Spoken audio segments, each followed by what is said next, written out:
Following nearly a month-long investigation on what originally started as a missing persons case is now officially a murder case. Good evening and thank you for choosing KRX5 News. I'm Logan Wilbur. Today, Woodland Park Police arrested Patrick Frazee, the fiance of 29-year-old mother Kelsey Barrett. He was arrested on 2 charges. Police say Frazee was the last person to see Barrett alive on Thanksgiving Day. Nikki Batiste has more. It was the outcome no one wanted. Friday morning, law enforcement and the Teller County DA announced that they believe Kelsey Barrett, the woman who's been missing from Woodland Park since Thanksgiving, is no longer alive. Due to multiple interviews, we've come to a point as of last night where we were able to apply for an arrest warrant and it was signed off by a judge. Friday morning, police arrested her fiance and father of their children, Patrick Frazee, at his home. They're charging him with first-degree murder and solicitation of first-degree murder. Kelsey's daughter, Kaylee, is in protective custody and will be reunited with Kelsey's family. I cannot stress enough that this is a difficult time for Kelsey's family. The sheriff isn't saying much about the case and the arrest affidavits have been sealed, but they did say that the evidence collected at Kelsey's home has given them new leads in their investigation.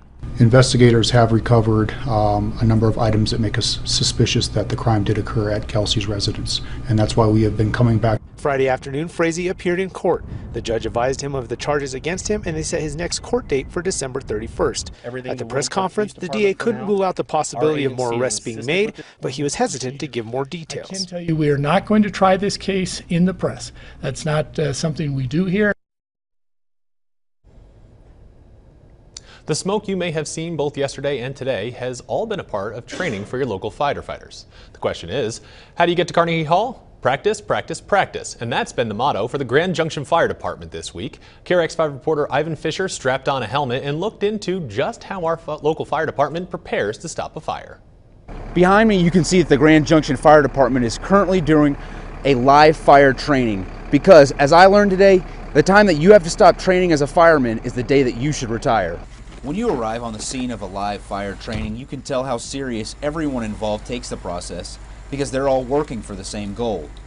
We want to make a quick response time, get out there, do our evolution and get in and put the fire out and make a difference as quickly as we can. With Grand Junction expanding and the makeup of a house inside and outside always evolving, firefighters can never be too prepared.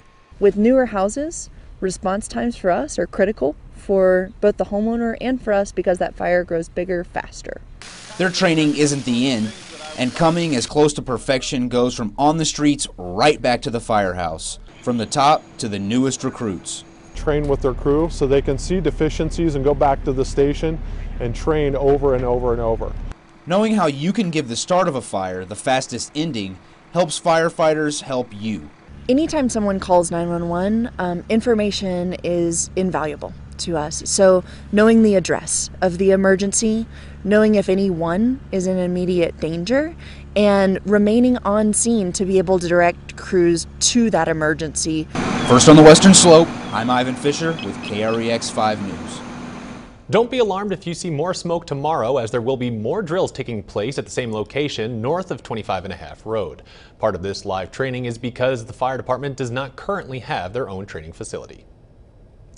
Well, with students quickly approaching Christmas break, District 51 and Mesa Public Health wants to make sure kids and their families know of mental health resources available when school is closed.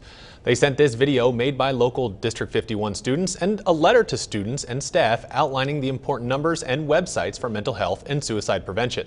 Many are excited to take off from classes and homework, but leaving school can also mean leaving support networks made up of friends, teachers, and counselors, which can affect both kids and their parents. D51 and Mesa County Public Health have been thinking of sending this letter for weeks, but they determined the right time was the holidays. Obviously, they're not going to be having the counselors, the teachers, maybe even the group of friends that they usually have around them every single day when they have school. So we figured for the next 2 weeks, we definitely don't want to just leave them without some kind of safety net. So we wanted to send out a letter that would let people know, parents and their children, what kind of resources are available for both mental health and suicidal ideation. Sometimes we're around a lot of people, but we're not having the best interactions because they're full of stress and excitement, which is good, but it can also be harmful too. So we want to stay healthy.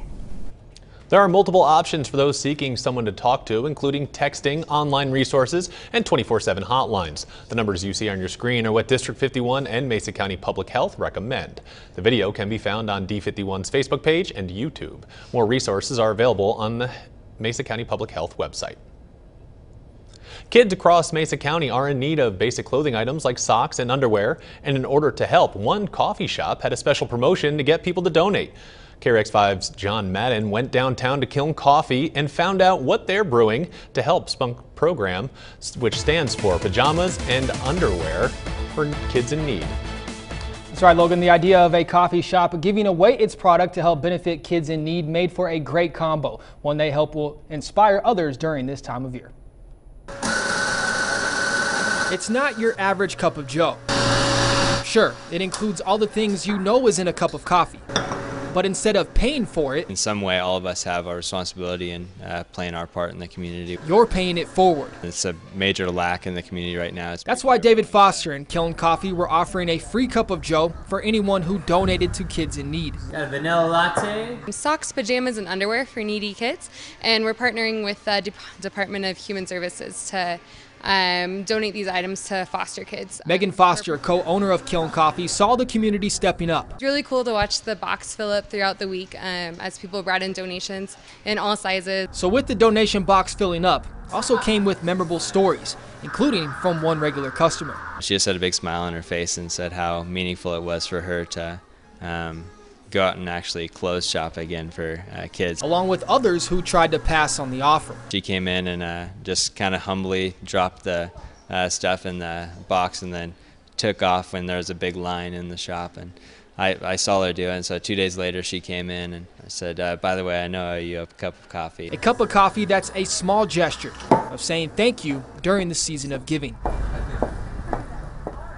The giving doesn't stop there for Kiln. They're also giving out free drip coffee on Christmas Eve until 11 a.m. And if you want to donate to Spunk, you can drop off donations at the Jubilee Family Church. First on the Western Slope, I'm John Madden, KRX 5 News. Great to see that. Thank you so much, John. Well, a Grand Junction man turned 100 today, and his long roadway was celebrated at the CMU campus. Dean Paul's message for his birthday is how great life has been. The start of his life showed him a harsh reality. Paul lost both of his parents as a boy and was an orphan until his aunts adopted him as a teen. He said things got better after meeting the love of his life at 13 years old. From there, he went into World War II, where he spent time serving in Belgium. A man of many talents, Paul was a track star who loved the stage where he would act and dance. His last message of the day was that he hopes to see us again for birthday 101. Dean Paul claims the secret to success at his age is always exercising. His workout these days is a ride on a stationary bike plus 50 push-ups each morning. Mr. Paul, we'll see you next year. Well, the holiday season and Christmas are right around the corner, and that means many people are out doing some last-minute shopping. And as KRX5 reporter Marcus Beasley found out, downtown Grand Junction is benefiting from it all.